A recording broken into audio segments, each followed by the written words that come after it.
You can also embed a video in Spark App. In order to do that, I'm going to click this plus icon right here, and here you can see that there's an option for video.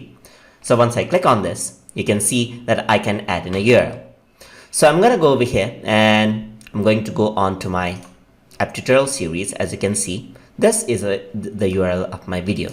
I'm simply going to copy this and I'm going to paste this over here.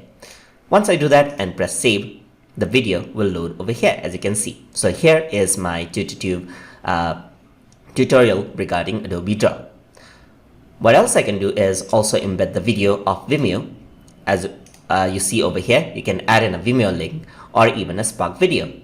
So I'm going to go over here onto my test video link of my Adobe Spark page. So what I can do is I can copy this,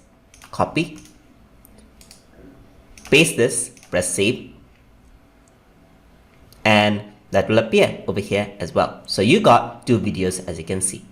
So once I actually preview this out, you can see that I have the video of TutorTube, so I can play this and everything plays out in full screen, as you can see. There you go. And you also have the Spark video right here. So that plays in full screen as well. So I can simply press play and there you go. That's the video I made in my previous lesson. Let me just close this out and there you go. So that is how you can embed videos inside of Spark Page. So hope you guys learned something as always. And as always, please like, comment, share and subscribe.